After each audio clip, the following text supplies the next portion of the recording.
ආයුබෝවන් සාදරයෙන් පිළිගන්නවා SL Flowers YouTube channel එකට. අපි මීට කලින් flowers ගැන මල් වර්ග ගැන ඇන්තූරියම් ගැන කතා කරලා තියෙනවා. නමුත් රටේ තියෙන තත්ත්වෙත් එක්ක අපිට සිද්ධ වෙනවා අපේ ගෙවල් වල වගා කරගන්න. අපේ ගෙදර මෙලෝල් ටිකක් හදාගන්න. ඒ නිසා අපි හැමෝටම සිද්ධ වෙලා තියෙනවා මෙන්න මේ ගෙවතු වගාවට නැවත යොමු වෙන්න. එහෙනම් අපි බලමු කොහොමද ගෙවතු වගාවක් කරගන්නේ කියලා. අපි අදින් පටන් ගන්න වීඩියෝ එකේ ඉඳලා දිගටම ඉස්සරහට ඔයාලට අරන් එනවා. ඔයාගේ ගෙවතු වගාව කොහොමද කරගන්නේ? ගෙවත්ත කොහොමද ප්ලෑන් කරගන්නේ? ඔයාගේ ගෙවත්ත තියෙන පොඩි ඉඩ කඩක්. එතකොට මේ පොඩි ඉඩ කඩේ කොහොමද වගාවක් කරගන්නේ? එහෙම නැත්නම් පැල ටිකක් කොහොමද හරියට සිටුවගන්නේ? ඒ වගේම අපිට පොහොර රසායනික ද්‍රව්‍ය පිළිබඳ ගැටලුවක් තියෙනවා. එහෙනම් කොහොමද අපි කාබනික වගාවක් කරගන්නේ කියලා අපේ YouTube channel එක හරහා ඉස්සරහට වීඩියෝ රාශියක් අරගෙන එන්න බලාපොරොත්තු වෙනවා. අපි අද කතා කරන්න යන්නේ වම්බටු වගාව ගැන. වම්බටු කියලා කියන්නේ සොල්නේසියේ කුලයට අයිති ශාකයක්. ඒ වගේම අපි දන්නවා අපේ ආහාර වේල රසවත් කරගන්න වම්බටු කියන්නේ ප්‍රධාන වශයෙන්ම භාවිතා කරන එළවලුවක්. වම්බටු වගාවක් කරගෙන යනකොට ඔයාලට එන ප්‍රධාන ගැටලුව තමයි ඔයාලගේ ගහ හොඳට හැදෙනවා නමුත් මල් හැදෙන්නේ නැහැ. එහෙම නැත්නම් හැදෙන මල් ටිකත් හැලිලා යනවා ගෙඩිය හැදෙන්නේ නැහැ. එහෙම නැත්නම් හැදෙන කරල් කීපෙත් කෘමි සතුන් විදලා විවිධ රෝග ඇති වෙලා. ඒ නිසා මේවටත් විසඳුම් අපි මේ වීඩියෝ එකෙම කියලා දෙනවා. ඒ නිසා රැඳිලා ඉන්න වීඩියෝ එක අවසන් වෙන තෙක්ම. ඔයාට මේ වම්බටු ශාකය ඔයාගේ ගෙවත්තේ වගා කරගන්න බොහොම ලේසි. ඔයාට වෙළඳ පොලෙන් මිලදී ගන්න පුළුවන් වම්බටු බීජ. එතකොට වම්බටු බීජ පැකට් එකක් ගත්තට පස්සේ මේකෙන් අපිට පැල විශාල සංඛ්‍යාවක් හදාගන්න පුළුවන්. නමුත් ඔයා ලොකු වගාවක් කරන්න බලාපොරොත්තු වෙනවා නම් ඔයාට පුළුවන් තවාණක් දාන්න. අපි තවාණක් දාන විදිය ඉස්සරහ වීඩියෝ එකකින් හරියට නිවැරදිව කරන ආකාරය කියලා දෙන්නම්. එහෙම නැත්නම් ඔයා ගෙවතු වගාවක් නම් කරගෙන යන්නේ ඔයාට පුළුවන් ඔයාගේ ගෙවත්තේ කුඩා තවාණක් හදාගන්න. එහෙම නැත්නම් ඉවත දාන යෝගට් කෝප්පයක්, කුඩා බෑගයක්, ඒ වගේ දෙයක ඔයාට පුළුවන් මේකේ වම්බටු තනි පැලයක් එන විදියට හදාගන්න. මොකද හේතුව තවාණින් ගලවන වෙලාවේදී මුල් වලට හානි වෙන්න පුළුවන්. මේ මුල් වලට හානි වුණොත් වම්බටු ශාකයට වැළඳෙන ප්‍රධාන රෝගයක් තමයි හිටු මැරීම කියලා කියන්නේ. මේ හිටු මැරීම බොහොම ලේසියෙන් හැදෙන්න පුළුවන් වම්බටු පැලය තවාණින් ගලවන වෙලාවේදී මුල් වලට හානි වුණොත්. ඒ නිසා ඔයා ගෙවතු වගාවක් කරගෙන යනවා නම් වඩාත්ම සුදුසු වෙන්නේ තනි පැලයක් හෝ පැල දෙකක් ඔයාගේ පොට් එකක යෝගට් කෝපයක කුඩා බෑගයක වගේ හදාගත්තා නම් අපිට පැලේ ගලවන්න නැතුව ඒ පැකට් එක පිටින්ම ගිහිල්ලා සිටවන්න පුළුවන්. වම්බටු පැල සිටුවීම සඳහා ඔයා ස්ථානයක් තෝර ගැනීමේදී මීට පෙර අවස්ථාවේදී සොල්නේසියේ කුලයට අයිති ශාකයක් වගා නොකරපු තැනක් වෙන්න ඕනේ. මොනවද සොල්නේසියේ කුලයට අයිති ප්‍රධාන භෝග විදියට ඔයා ගෙවතු වගා විදි කරන්න පුළුවන් මාළු මිරිස් තක්කාලි මේ වගේ දේවල්. එතකොට ඒ වගේ වගාවක් නොකරපු ස්ථානයක් තමයි අපි වම්බටු වගාවක් කරන්න තෝරගන්න ඕන. මොකද ඒකෙන් ලෙඩ රෝග වළක්වා ගන්න බොහොම පහසු වෙනවා. මේකෙදී සුදුසු පරතරය වෙන්නේ අඩි 3.3. ඒ කියන්නේ පැල දෙකක් අතර පරතරය අඩි 3කවත් පරතරයක් තියෙන්න ඕන. මොකද වම්බටු කියලා කියන්නේ ඊට දිගු කාලයක් අපිට අස්වැන්න ගන්න පුළුවන් ශාකයක්. මේකේ එක සැරයක් අස්වැන්න අරගෙන ඉවර වෙලා අපිට පුළුවන් නැවත ගහ සාමාන්‍යයෙන් පොළවේ ඉඳලා අඩි එකමාරක් විතර උඩින් සම්පූර්ණයෙන්ම කප්පාදු කරලා නැවත වගාවක් කරගෙන යන්න පුළුවන් වෙනවා. ඒ නිසා සුදුසු පරතරය වෙන්නේ අඩි 3.3 පරතරයක්. ඒ වගේම වම්බටු ශාකයේ සිටුවීමට සාදා ගන්න වල අඩියක් දිග අඩියක් පළල අඩියක් ගැඹුර වලක් තමයි සුදුසු වෙන්නේ. මේ වගේ වලක් කපාගෙන මේකට අපිට පුළුවන් කොම්පෝස්ට් පොහොර සහ මතු පිටිපස් කවලම් කරලා වල පුරවන්න. වල පුරවලා දින 2-3ක් පරණ වුණාට පස්සේ තමයි අපි පැල සිටුවීම කරන්නේ. එතකොට ඔයාට පුළුවන් මේ එක වලක තනි පැලයක් හෝ පැල දෙකක් සිටවන්න. එහෙම නැත්නම් ඔයාගේ ගෙවත්තේ ඉඩ නැත්නම් වලවල් කපලා හදන්න ඉඩ නැත්නම් ඔයාට පුළුවන් වගා මල්ලක් අරගෙන එහෙම නැත්නම් පෝර බෑගයක් අරගෙන එහෙම නැත්නම් මල් පෝච්චියක හරි මේ වම්බටු වගාව කරගෙන යන්න පුළුවන්. මේ තියෙන්නේ ඒ වගේ නඩත්තු කරගෙන යන බටු වගාවක්. මේකත් ගෙවත්තක තියෙන බටු වගාවක් මේ තියෙන්නේ. ඔයාලට පේනවා මේ බටු ගෙඩි හැදිලා තියෙනවා.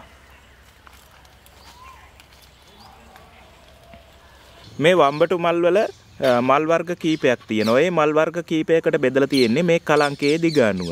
ඔයාලට මේ පේන තියෙන මල කලංකයයි පරාගදානී එකම ප්‍රමාණයේ තියෙන්නේ. සමහර මල් තියෙනවා කලංකය ඇතුලෙන් තියෙන, සමහර මල් තියෙනවා කලංකය දිග වැඩි. එතකොට මේ වම්බටු කියලා කියන්නේ එහෙම නැත්නම් බටු කුලයේ ශාක සපරාගණයෙන් තමයි පරාගණය වෙන්නේ. අපි දන්නවා මලක් පරාගණය වුණේ නැත්නම් ඒකෙන් ඵලයක් හටගන්නේ නැහැ. එතකොට ඵල හටගන්න නැති වෙන්න මේ වම්බටු ගෙඩි ඇති වෙන්නේ නැති වෙන්න ප්‍රධාන හේතුවක් තමයි පරාගණය නොවීම. අපිට මේක පරාගණය කරන්න පුළුවන් පින්සලක් ආධාරයෙන් මේ පරාග අරගෙන පරාගදානියේ තැම්පත් කරොත්. එහෙම නැත්නම් අපිට පුළුවන් මේ මල මේ වගේ උදේට ඇවිල්ලා හොලවනවා. මේ ගහ උදේට ඇවිල්ලා මේ වගේ හොලවන්න පුළුවන් අපිට. මේ සෙලවීම මගිනුත් පරාගණයක් සිද්ධ වෙනවා. ඇත්තටම මල් හැදෙන්න නම් ශාකයකට පොටෑසියම් අවශ්‍ය වෙනවා. මල් හැදෙන්න කිට්ටු කාලය වෙනකොට අපි පොටෑසියම් අඩංගු පොහොරක් දැමීම අවශ්‍යයි. මෙහිදී ඔයාලට රසායනික පොහොර හොයා ගන්න අමාරුයි නම් පොටෑසියම් වැඩි කාබනික පොහොරක් යොදීම අවශ්‍ය වෙනවා. එහෙදී ඔයාලට කෙසෙල් එලි දියර පොහොර එහෙම නැත්නම් කෙසෙල් එලි බෙන්ඩර් කරලා මේ ගහ මුලට වක් කරන්න පුළුවන් දියරයක් විදියට හදලා. අපි පොටෑසියම් වැඩි කෙසෙල් එලි දියර පොහොරයක් හද ගන්න ආකාරය ඉස්සරහදී වීඩියෝ එකකින් අරන් එන්නම්. ඊළඟට අපිට තියෙන ගැටලුවක් තමයි අපි බටු කඩෙන් ගෙනාවත් එහෙම නැත්නම් අපි වගාවක් කරත් මේ බටු වල සතුන් විදලා තියෙනවා. බටු ගෙඩිය ගොඩක් අපි අපතේ දානවා සතුන් විදපු නිසා. මේකට මොකද කරන්නේ?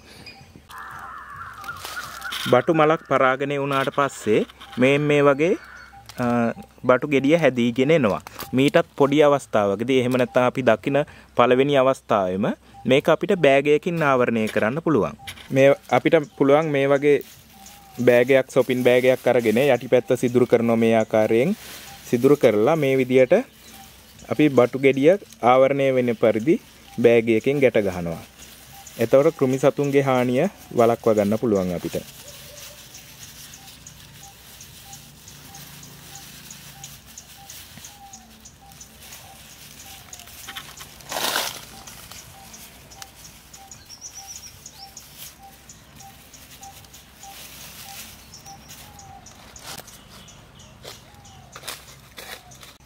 මේ තියෙන්නේ මේ ගෙඩිවල මේ වගේ දුඹුරු පාට පුල්ලි වගේ හැදිලා තියෙනවා. මේක ඇත්තටම මයිට හානිය නිසා සිද්ධ වෙච්ච දෙයක්. මේ තියෙන්නේත් මයිටාවන්ගේ හානිය නිසා. ඔයා බටු වගාවක් කරගෙන යද්දී ඔයාට එන ලෙඩ රෝග වලින් එකක් තමයි මේ තියෙන්නේ. මේ තියෙන්නේ ගහේ කරටිය මෙරළ යනවා. මේක ඇත්තටම සිද්ධ කරන්නේ කරටි විදින පණුව නිසා. අපි මෙතන බැලුවොතින් මේ තියෙන්නේ විදලා මෙතන සිදුරක් ඇවිල්ලා තියෙනවා. මේ තියෙන්නේ කරටි විදින පණුව මේක විදලා ඇතුළට ගිහිල්ලා තියෙන්නේ. ඊට පස්සේ එතනින් ඉහළ තියෙන කොටස මෙරිලා යනවා. මේ ආකාරයෙන්. ඒකට අපිට කරන්න තියෙන්නේ මේ කරටි විදින පණුව විදපු ස්ථානයෙන් කපලා ඉවත් කරන එක. මෙතනින් කපන්න.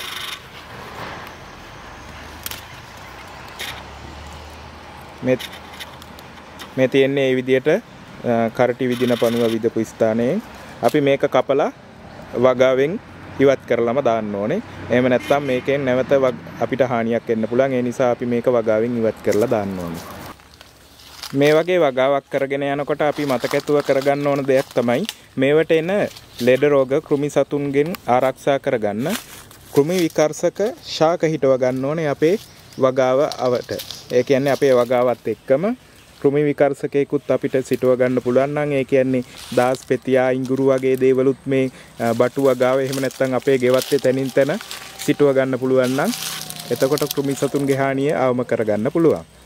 ඒ වගේම වම්බටු වලට හැදෙන ප්‍රධාන ලෙඩක් විදියට මෙන්න මේකත් හඳුන්වන්න පුළුවන් අපිට. මේ තියෙන්නේ වම්බටු වලට ඇන්ට්‍රැක්නෝස් කියන දිලීර රෝගය ඇති වෙලා තියෙන්නේ. එතකොට මේ වගේ රෝගයක් වළක්ව ගන්න අපිට පුළුවන් සති දෙකෙන් දෙකට මේ වගේ වම්බටු වගාවට එහෙම නැත්නම් ඔයාගේ වගාවට කාබනික දිලීරනාශකයක් ස්ප්‍රේ කරන්න පුළුවන්. කාබනික දිලීරනාශකයක් හදා ගන්න විදිය අපි ඉස්සරහදී වීඩියෝ එකකින් කියලා දෙන්නම්. අපි ගෙවතු වගාවක් කරගෙන යද්දී අපි ගොඩක් කරන දෙයක් තමයි මේ වගේ ගහ මුල තියෙන ගොඩක් දෙනෙක්ගේ මේ විදියට.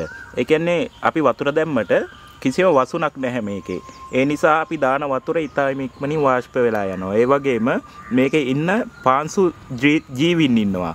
අපි දන්නවා පසේ මේ ගහට අවශ්‍ය පෝෂණය ලබා දෙන්නේ පාංශු ජීවීන්. මේ වගේ පස නිරාවරණය වෙලා තිබ්බම වෙන්නේ පසට කෙලින්ම හිරු එළිය වැටෙනවා. එතකොට මේ පාංශු ජීවීන්ට ජීවත් වෙන්නත් බෑ, ජලය රැඳෙන්නෙත් නැහැ. ඒ නිසා අපි මේක වසුනක් යෙදීම ඉතාම අවශ්‍ය වෙනවා. ඒ සඳහා අපිට බොහොම ලේසියෙන්ම ගෙදර හොයාගන්න පුළුවන් ග්ලිරිසීඩියා. එහෙම නැත්නම් අපි කියන නංචි කියනවා, වැටමාර කියනවා, මකුලත මේ වගේ නම් වලින් හඳුන්වන ග්ලිරිසීඩියා අපිට වසුනක් විදියට යොදන්න පුළුවන් මේ ආකාරයෙන්. සම්පූර්ණයෙන්ම ගහ ඔයාගේ වගාව මේක වම්බටු වලට විතරක් නෙමෙයි, ඔයාගේ ගෙවතු වගාවේ හැම තැනකටම. එතකොට ගොඩක් දෙනෙක් කරන්නේ මේ ග්ලිරිසීඩියා වල කොළ විතරක් යොදනවා. නමුත් අපි කියන්නේ කොළ විතරක් නෙමෙයි, මේ වගේ දණ්ඩත් එක්කම යොදන්න. මේකත් ඉවත් කරන්න එපා. මේකත් තියෙන්න අරින්න, එහෙම දිරලා යන්න අරින්න. මොකද පසේ ඉන්න පාංශු ජීවීන්ට මේවා හොඳ ආහාරයක්. ඒ වගේම ගහටත් හොඳ පෝෂණයක්. ඒ වගේම ජලය ආරක්ෂා කරගන්නත් පුළුවන් මේ වගේ වසුනක් යෙදුවට පස්සේ. ඔයාට මේවා හොයාගන්න බැරි නම් ඔයාට ඊටම ඉක්මනින් දිරලා යන ඕනෑම ශාකයක්, වල් සූර්යකාන්ත ඒ වගේ දෙයක් වුණත් වසුනක් විදියට යොදා ගන්න පුළුවන්.